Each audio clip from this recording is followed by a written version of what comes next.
नमस्कार, आप देख रहे हैं इंडिया वॉइस और मैं हूं आपके साथ श्रुति अंगद। देवभूमि समाचार में आप सभी का स्वागत है। खबरों की करते हैं शुरुआत। मुख्यमंत्री पुष्कर सिंह धामी ने मुख्यमंत्री आवास में भारत रत्न पंडित गोविंद वल्लभ पंत की जयंती के मौके पर उनके चित्र पर श्रद्धा सुमन अर्पित कर श्रद्धांजलि अर्पित की है। सीएम ने कहा कि पंडित गोविंद वल्लभ पंत महान स्वतंत्रता संग्राम सेनानी, देशभक्त, समाजसेवी और कुशल प्रशासक थे। उन्होंने हिंदी को राजभाषा के रूप में प्रतिष्ठित कराने में महत्वपूर्ण भूमिका निभाई। उत्तर प्रदेश के प्रथम मुख्यमंत्री और देश के गृह मंत्री रहते हुए उन्होंने आधुनिक भारत के निर्माण में अहम योगदान भी दिया।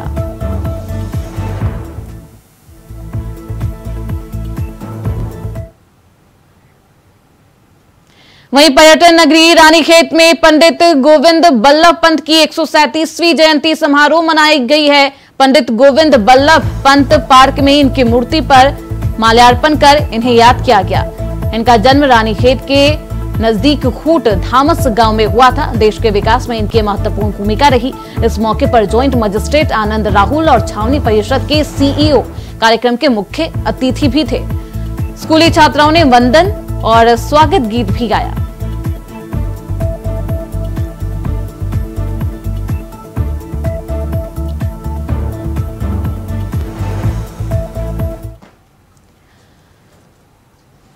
खबर हरिद्वार से है, जहां स्वतंत्रता संग्राम सेनानी भारत रत्न पंडित गोविंद वल्लभ पंत की 137वीं जयंती पर आज देश भर के साथ साथ हरिद्वार में भी कार्यक्रम आयोजित किए गए हैं।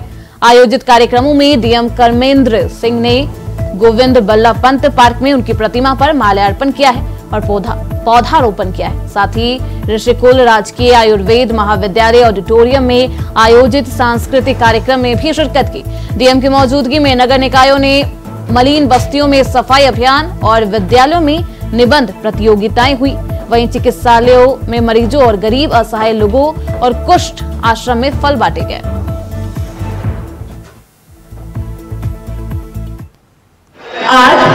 युगदृष्टा पंडित गोविंद वल्लभ पंत, जो अविभाजित उत्तर प्रदेश के पहले मुख्यमंत्री भी थे, महान स्वतंत्रता संग्राम सेनानी थे। आज उनकी 137वीं जयंती है।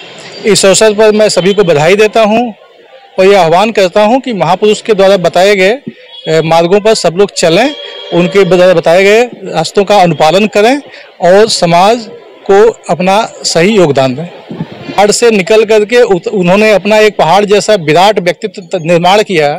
इस चीज़ से हर किसी को प्रेरणा लेनी चाहिए कि जिस प्रकार उन्होंने जीवन में एक दिशा देने का काम किया, एक प्रतिमान स्थापित करने का काम किया, उसी से प्रेरित होकर के सब लोग अपने जीवन में सफलता प्राप्त करें और समाज को सही दिशा में ले जाने में। वहीं उत्तराखंड में बीजेपी के सदस्यता अभियान की शुरुआत जहां बीते 3 सितंबर को मुख्यमंत्री पुष्कर सिंह धामी ने की थी, वहीं आज एक सप्ताह बाद अब बीजेपी की ऑफलाइन सदस्यता भी शुरू हो चुकी है। भाजपा प्रदेश कार्यालय में प्रदेश अध्यक्ष महेंद्र भट्ट ने सदस्यता संयोजक कुलदीप कुमार के साथ इस सदस्यता अभियान का स्पीकर व पोस्टर लॉन्च किया है। भाजपा प्रदेश अध्यक्ष महेंद्र भट्ट ने कहा कि प्रदेश में सदस्यता अभियान गति पकड़ चुका है, जिसमें पार्टी के हर कार्यकर्ता से दिन का समय मांगा गया है और उसमें हर पोलिंग बूथ पर 200 सदस्य बनाने का लक्ष्य पार्टी की तरफ से दिया गया है।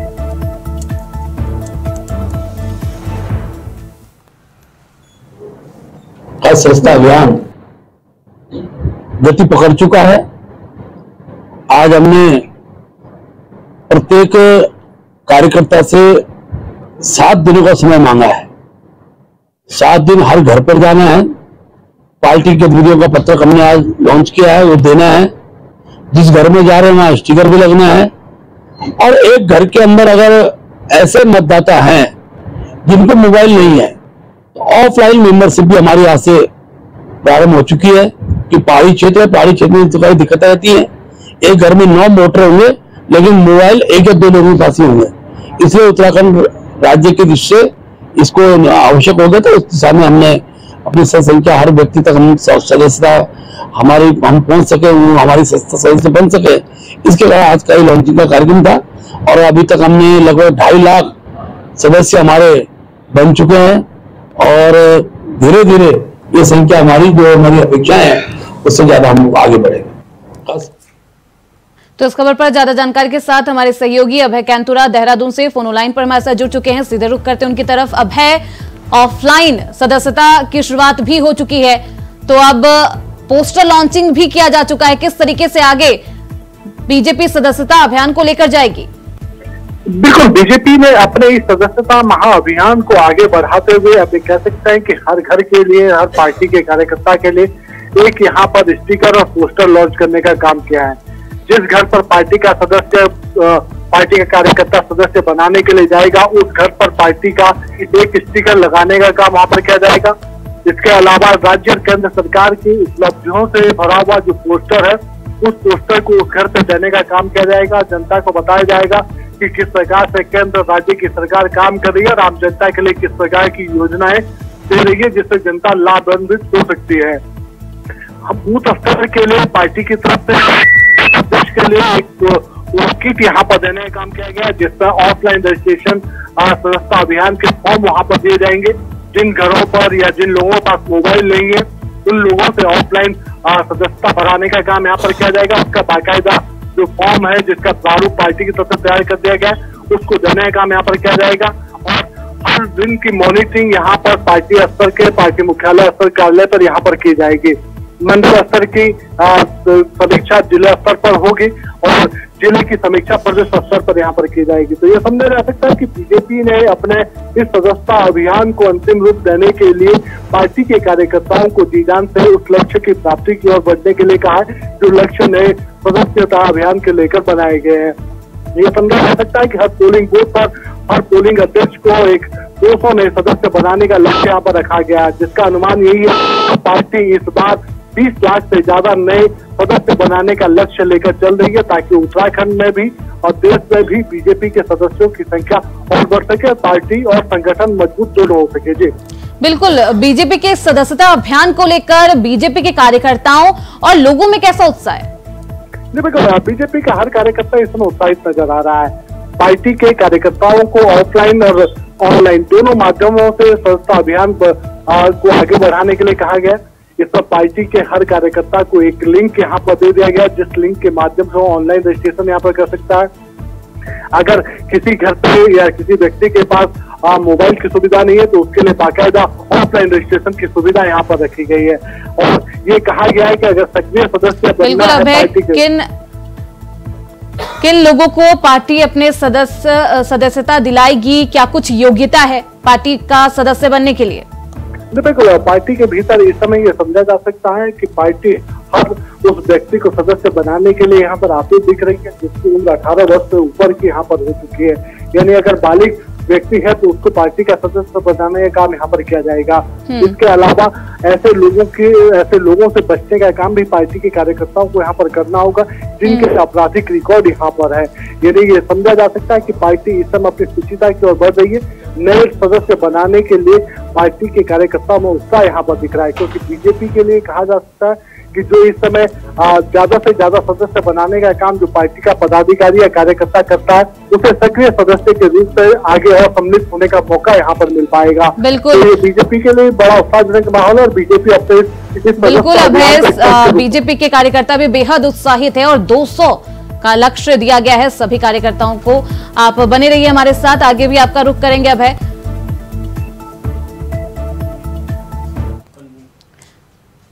खबरों बढ़ते आगे। उत्तराखंड में केदारनाथ उपचुनाव, निकाय चुनाव होने हैं, जिसको लेकर कांग्रेस तैयारियों में जुट गई है। आगामी चुनाव की रणनीति तैयार करने के लिए आज उत्तराखंड प्रदेश सह प्रभारी सुरेंद्र शर्मा देहरादून पहुंचे।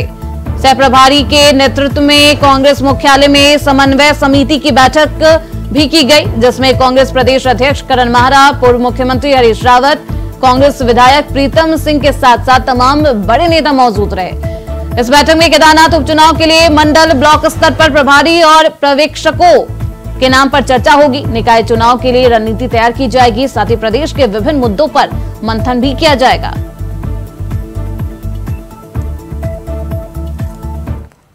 अभी समीक्षा बैठक की बात आप कर रहे हैं, समीक्षा बैठक की बात मैं कर रहा हूँ। वो पखवाड़ा मनाया जा रहा है, वो तो 15 सितंबर से लेकर के 1 अक्टूबर तक का स्वच्छता पखवाड़ा है, वो भारत सरकार के निर्देशों पे है और वो मनाया जा रहा है। उसमें बहुत सारे कार्यक्रम किए जा रहे हैं, उसके बारे में पहले बता चुका हूँ। तो हमारे साथ लगातार हमारे सहयोगी अभय बने हुए हैं, सीधे रुख करते उनकी तरफ। अभय, उत्तराखंड में केदारनाथ उपचुनाव होने हैं, साथ ही निकाय चुनाव है, तो चुनावी माहौल है उत्तराखंड में। ऐसे में कांग्रेस की बैठक भी जारी है, आज भी बैठक की गई, क्या कुछ खास रहा इस बैठक में? बिल्कुल, उत्तराखंड कांग्रेस की केदारनाथ विधानसभा के चुनाव के लिए जो कमेटी यहाँ पर बनाई गई है, जो समन्वय समिति यहाँ पर बनाई गई है, उसकी आज अहम बैठक यहाँ पर चल रही है। पार्टी के जो प्रदेश है प्रभारी हैं सुरेंद्र शर्मा, वो इस बैठक को यहाँ पर लीड कर रहे हैं।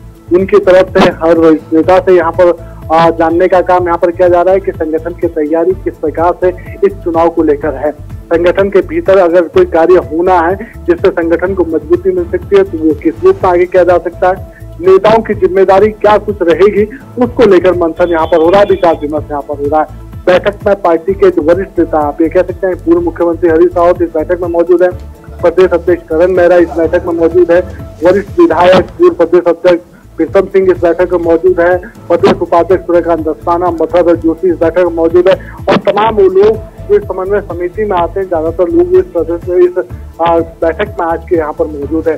कोशिश कांग्रेस पार्टी की यही है कि जिस प्रकार से बद्रीनाथ और मंगलौर विधानसभा का उपचुनाव कांग्रेस पार्टी ने जीता था, उसी तर्ज पर केदारनाथ विधानसभा के उपचुनाव को भी यहाँ पर जीता जाए और भाजपा को बड़ी शिकस्त देने का काम यहाँ पर किया जाए। इसके अलावा मंडलों के प्रभारी संयोजक किस प्रकार से आगे बढ़ेंगे, किसको जिम्मेदारी दी जा सकती है, उसको लेकर भी मंथन यहाँ पर होगा, क्योंकि अब प्रदेश में निकायों और पंचायतों के चुनाव भी होने हैं, जिसकी तिथियों का ऐलान जल्द यहाँ पर हो सकता है, और उसके लिए भी तैयारी की पार्टी की जो तैयारी है वो किस रूप में आगे बढ़ सकती है, तो उन सभी चीजों की समीक्षा करने का काम उनकी तरफ से किया जा रहा है। आज ये समन्वय समिति की बैठक हुई है, ये समझा जा सकता है कि इस बैठक में जो भी कुछ डिस्कस निकलेगा सह प्रभारी के तरफ से पार्टी की जो प्रदेश प्रभारी है कुमारी शैलजा, उनको देने का काम यहाँ पर किया जाएगा, और हाईकमान की तरफ से फिर एक और निर्देश यहाँ पर पार्टी के लिए करा सकता है। लेकिन इतना जरूर कहा जा सकता है कि पार्टी के भीतर जो गुटबाजी है, उस गुटबाजी को कैसे समाप्त किया जा सकता है, उसको लेकर भी पार्टी अपना मंथन कर रही है। पार्टी के जो वरिष्ठ नेता है या जो सह प्रभारी यहाँ पर आए, वो उन चीजों पर विचार विमर्श कर रहे हैं। जी बिल्कुल अभय, जिस तरीके से कांग्रेस के खेमे में गुटबाजी का दौर भी देखने को मिल रहा है, ऐसे में इस गुटबाजी का असर चुनावों पर क्या कुछ पड़ने वाला है? सबसे बड़ा असर ये समझा जा सकता है कि प्रदेश अध्यक्ष करण मेहरा की तरफ से जो लोकसभा चुनाव के दौरान जो नियुक्तियां यहाँ पर की गई थी, उन नियुक्तियों को रद्द करने का काम प्रदेश प्रभारी की तरफ से कर दिया गया है। ऐसे में पार्टी के कार्यकर्ता जो इस समय उत्साहित थे, वो प्रदेश प्रभारी के इस कदम से काफी हतोत्साहित नजर आ रहे हैं। उन पार्टी के कार्यकर्ताओं को कैसे ऊर्जावान किया जा सकता है, पार्टी के भीतर जो गुटबाजियां होती है, खासतौर पर नेताओं के जो बड़े धड़े समझे जा सकता है, चाहे प्रीतम सिंह हो, हरीश रावत हो, गणेश गुजियाल हो, करण मेहरा हो, ये जो अलग अलग गुटों में पार्टी जो बटी हुई नजर आती है पार्टी कार्यकर्ता, उसको कैसे एकजुटता उसमें लाई जा सकती है, उन सब चीजों को लेकर मंथन हो रहा है। तो उसके लिए प्रदेश प्रभारी की तरफ से कुछ दिशा निर्देश भी यहाँ पर दिए गए थे, और उन सभी पर किस प्रकार से संगठन ने काम किया उसकी भी समीक्षा यहाँ पर हो रही है। तो समझा जा सकता है कि पार्टी एकजुट रहे और संगठन मजबूत हो सके, ताकि चुनावों में बड़ी जीत पार्टी को मिल सके, उसके प्रयास यहाँ पर कांग्रेस पार्टी करती है। बिल्कुल, इस समन्वय बैठक में कांग्रेस पूरी कोशिश कर रही है कि वो एकजुटता वापस ला सके। बहुत शुक्रिया है इन तमाम जानकारियों के लिए। तो चुनाव होने हैं, निकाय चुनाव है, केदारनाथ उपचुनाव है, ऐसे में कांग्रेस का मंथन का दौर भी लगातार जारी है। कांग्रेस तैयारियों में जुट गई है, देखना बेहद अहम होगा कि किस तरीके से एकजुटता को बरकरार रखा जाता है कांग्रेस पार्टी में। रुकेंगे छोटे से ब्रेक के लिए, फौरन लौटेंगे। ब्रेक के बाद एक बार फिर से आप सभी का स्वागत है। खबरों में बढ़ते हैं आगे। खबर देहरादून से है, जहां बार एसोसिएशन देहरादून के नवीन भवन का शिलान्यास और भूमि पूजन का आयोजन किया गया। सीएम धामी ने कार्यक्रम में हिस्सा लिया। इस दौरान सीएम धामी ने क्या कुछ कहा, आइए आपको सुनाते हैं। बहुत लंबे समय से जिसकी प्रतीक्षा थी, और आप सब लंबे समय से यही चाहते थे कि यहाँ पर एक अच्छा भवन बने, आज उसकी शुरुआत हो गई है। और ये बहुत ही, मैं कहूँगा कि आज का दिन बहुत ऐतिहासिक दिन है, और मैं अपने आप को भी सौभाग्यशाली मानता हूँ कि मुझे मेरे हाथों आपने इस शुभ कार्य का प्रारंभ करवाया है। इसके लिए मैं बार एसोसिएशन को और सभी अधिवक्ता साथियों को सबको धन्यवाद करता हूँ, और आज के इस कार्यक्रम में आप सबका अपनी तरफ से स्वागत करता हूं, आप सबका अभिनंदन करता हूं। इस अवसर पर हमारे बार एसोसिएशन देहरादून के अध्यक्ष श्री राजीव शर्मा जी और उनकी पूरी टीम और उनके वरिष्ठ सहयोगियों का, जो हमारे पूर्व अध्यक्ष हैं कुलदीप जी, लांबा जी, अनेक जो लगातार इस काम को आगे बढ़ाते रहते हैं, उनको भी मैं हार्दिक बधाई देता हूं। भाइयों बहनों, आदरणीय प्रधानमंत्री मोदी जी के नेतृत्व में आज उत्तराखंड सहित पूरे देश के अंदर जो न्यायिक व्यवस्था से जुड़े ऐसे इंफ्रास्ट्रक्चर हैं, भवन बनाने हैं, अन्य इंफ्रास्ट्रक्चर बनाने हैं, उनको लगातार मजबूत करने का काम, लगातार नवनिर्माण करने का काम अनवरत रूप से किया जा रहा है। और पिछले 10 वर्षों में मोदी सरकार ने न्यायिक इंफ्रास्ट्रक्चर के विकास के लिए 8,000 करोड़ से भी ज्यादा रुपए की धनराशि खर्च की है, जो एक बड़ी धनराशि है। और उनके प्रधानमंत्री बनने के पश्चात देश भर में जिला न्यायपालिका के लिए 7,500 से अधिक कोर्ट कक्ष, 11,000 आवासीय इकाइयों का निर्माण किया गया है, जिसमें हमारे देहरादून डिस्ट्रिक्ट कोर्ट की अब यह आज जिसका शिलान्यास हुआ है, यह नई इमारत भी इसमें शामिल हो गई है। आदरणीय मोदी जी के नेतृत्व में विभिन्न जो गैर जरूरी और अंग्रेजों के जमाने से चले आ रहे ऐसे बहुत सारे कानून, उनको हटाकर वर्तमान परिदृश्य में के अनुसार, आज की नई आवश्यकताओं के अनुसार, जिससे कि न्याय मिलने में भी सरलीकरण हो और उनका समाधान हो, जो लंबे समय से निस्तारित है। अखिल भारतीय संहिता 2023, भारतीय नागरिक सुरक्षा संहिता 2023 और भारतीय साक्ष्य अधिनियम 2023 लागू करने का काम भी भारत की सरकार ने आदरणीय प्रधानमंत्री मोदी जी के नेतृत्व में बहुत ही कुशलता से उसको आगे बढ़ाया है, बहुत कुशलता से उसको संपन्न किया है। इन कानूनों के लागू होने के बाद न्याय की अवधारणा को और भी अधिक मजबूती मिलेगी। जिस दिन ये तीनों कानून देश के अंदर लागू हो रहे थे, तो हमारे बहुत सारे अधिवक्ता साथी यहाँ से आप सब लोग भी राजीव शर्मा जी, अन्य लोग, आप सब लोग भी उस कार्यक्रम में जुड़े हुए थे। भाइयों बहनों, नए कानूनों के तहत इलेक्ट्रॉनिक और डिजिटल रिकॉर्ड को भी मजबूत सबूत के रूप में मान्यता प्रदान की गई है, जो कि आज की डिजिटल क्रांति के समय में आज जो आवश्यकता है उसको पूरी तरह से न्याय व्यवस्था में लाने का काम किया गया है। इससे सभी अधिवक्ता भाई बहनों को अब टेक्नोलॉजी का प्रयोग करते हुए अपना पक्ष कोर्ट में आसानी से रखने में सहायता मिलेगी। इसी प्रकार राज्य के अंदर भी आप सभी जानते हैं कि प्रदेश में जितनी भी न्याय व्यवस्था से जुड़े हुए इंफ्रास्ट्रक्चर है, उसको मजबूत करने के लिए हम प्रतिबद्ध हैं। और जब भी आप मुझे भी मिले थे, तो मैंने हमेशा आपको यही कहा कि जो भी राज्य सरकार की तरफ से जो भी यथासंभव सहायता हो सकती है, आप यहीं के लिए नहीं, मुझे लांबा जी और उनकी टीम वहाँ नैनीताल के लिए भी आए थे, उस समय भी हमने कहा था कि नहीं, आप जहाँ भी यथासंभव जो भी सहायता सरकार की तरफ से हो सकती है वो जरूर होगी। और ये जो आज देहरादून बार एसोसिएशन के लिए नए चैम्बर भवन की मांग है, ये भी काफी लंबे समय से चल रही थी और आप सबको भी इसकी प्रतीक्षा थी। इस संबंध में बार एसोसिएशन देहरादून के साथ ही अखिल भारतीय अधिवक्ता परिषद के पदाधिकारियों ने भी मुझसे मिलकर इस नए भवन हेतु जमीन की मांग की थी।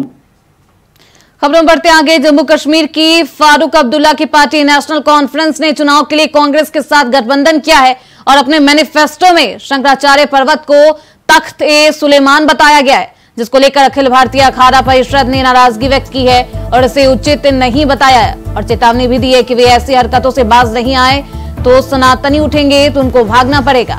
जबकि कांग्रेस के वरिष्ठ नेता और पूर्व मुख्यमंत्री हरीश रावत नेशनल कॉन्फ्रेंस के मैनिफेस्टो में किए गए इस वादे से पीछा छुड़ाते हुए नजर आए और इस वादे को एनसी का वादा भी बताया है और कहा कि हम जो अपने मैनिफेस्टो में किए गए वादे के प्रति समर्पण है और उसी से इत्तेफाक रखते हैं और हमने उनसे विशेष पर्पस के लिए गठबंधन किया है।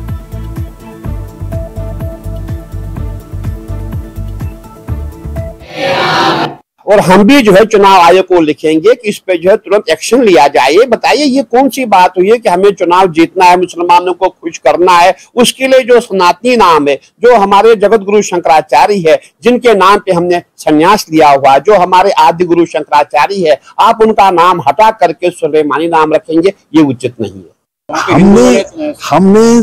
हमने एक विशेष पर्पज के लिए उनके साथ गठबंधन किया है।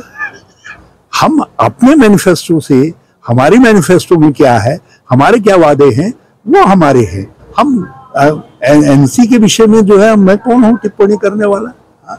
हम कोई आवश्यक थोड़ी है कि उनके मैनिफेस्टो में जो कहा गया है वो हम पर लागू होगा। तो वो उनके लोगों पर, वो उन पर लागू होगा। हम पर हमने जो अपने मैनिफेस्टो में कहा है वो लागू होगा। मैनिफेस्टो से कांग्रेस कोई इत्तेफाक नहीं रखती है। मैंने कहा ना, ये सवाल वो तो उनका मैनिफेस्टो है, हम तो अपने मैनिफेस्टो से पूरा समर्पण रखते, पूरा इत्तेफाक रखते। वही खबर रामनगर से, जहां वन भूमि से हटाए जाने को लेकर दर्जनों ग्रामीणों ने रामनगर विधायक दीवान सिंह बिष्ट के कार्यालय के बाहर घेराव किया है। सूचना पर भारी पुलिस बल तैनात रहा। प्रदर्शनकारियों ने नारे लगाते हुए कहा कि यह कुर्सी किसकी है? जनता की है। तुम्हें किसने चुना है? जनता ने चुना है। यह वर्दी किसकी है? जनता की है। आदि नारे लगाकर विरोध प्रदर्शन किया गया है।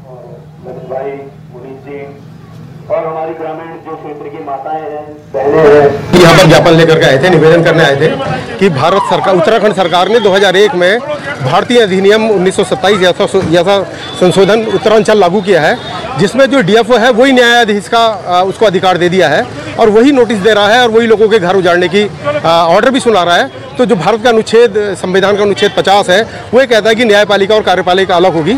तो एक तो मांग हमारी विधायक जी से और सरकार से यह है कि जो संविधान की मूल भावना है उसके तहत न्यायालय के अंदर वन विभाग से संबंधित मुकदमे चले। और दूसरा हमारा ये कहना है कि भाई हम सब लोग, जितने भी लोग यहाँ पर हैं, उत्तराखंड के नागरिक हैं और चुनाव से पहले बलूनी जी ने भी कहा था कि सबको बिजली, पानी, सड़क का अधिकार दिया जाएगा, वन ग्रामों को राजग्राम घोषित किया जाएगा। उस अधिकार को देने की जगह उनको उजाड़ने की कार्रवाई की जा रही है, उस पर रोक लगाई जाए और जो व्यक्ति उत्तराखंड में जहाँ भी बैठा हुआ है, जहाँ पर निवास कर रहा है, वहीं पर उसे मालिकाना हक दिया जाए और किसी भी आदमी को हटाने से पहले उसका पुनर्वास किया जाए। इन मांगों को लेकर हम विधायक कार्यालय में आए हैं। विधायक जी ने दूरभाष पर बात की है और कहा है कि शासन में हमारे मुद्दे को उठाया जाएगा और यहाँ से पूछड़ी और जितनी वनग्राम की और अतिक्रमण से प्रभावित जनता है, वो अपने आंदोलन को यहाँ से आगे बढ़ाने का यहाँ से आह्वान कर रहे हैं। इसी के साथ इस बुलेटिन में बस इतना ही। देखते रहिए इंडिया वॉइस।